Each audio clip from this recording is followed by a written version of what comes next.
a Chinese, but I'm a total opposition to the Chinese Communist Party. I was born and grew up in communist China. About 20 years ago, I fled the Tiananmen Square and came to the United States of America as a student. I got my master's degree, and I started working for corporate America and the U.S. federal government. Life is good in America, but having a good life does not make me feel safe anymore, because I fear the country that I love is becoming the country that I fled.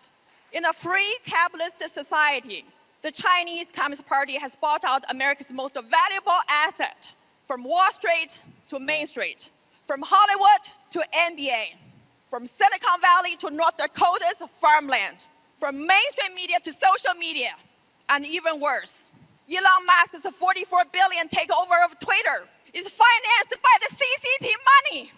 The CCP's enemy number one, Mr. Miles Guo, had his personal account permanently suspended by Twitter a few years ago. The Chinese dissidents had already been canceled out by CCP in China. We had never imagined being canceled here in the United States of America. No one knows better about the danger of communism than the survivors of the Chinese Communist Party. We're the survivors of the Cultural Revolution. We're the survivors of the Tiananmen Massacre. We're the survivors of the laborers' concentration camp and the genocide. And we know that the only thing worse than the CCP in China is a CCP in America.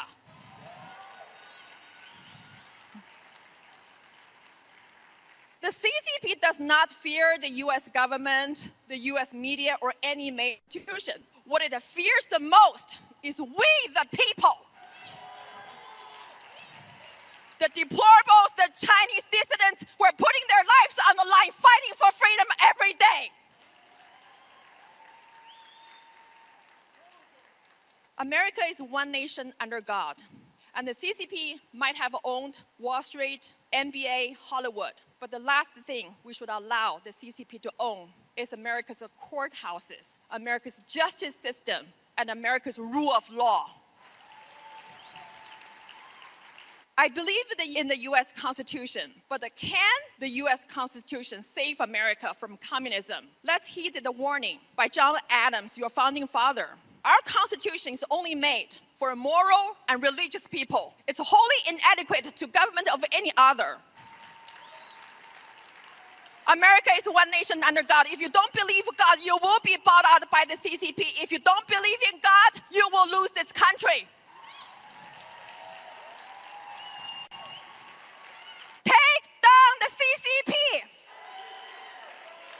America has two major political parties, the Democratic Party and the Republican Party. If we don't take down the CCP, the Chinese Communist Party will become the only ruling party in this country, and the party of Xi Jinping will become your permanent dictatorship for life. Wake up, America.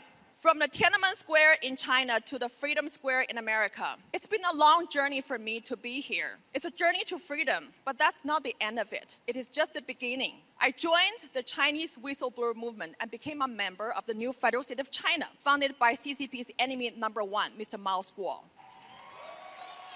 You saw him in that brilliant video. He's the most persecuted Chinese dissident in America by America's mainstream media.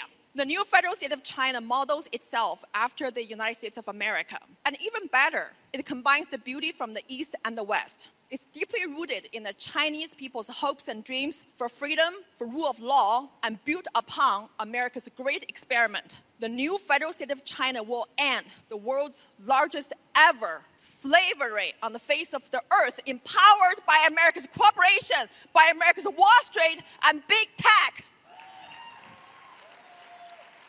So to me, America first means we must take down the CCP first in America, and America's greatness only begins again when the CCP ends here. America will not be free until we end the Chinese slavery, empowered and enabled by America's corporation, Wall Street, and big tech. So join us. Let's take down the Chinese Communist Party.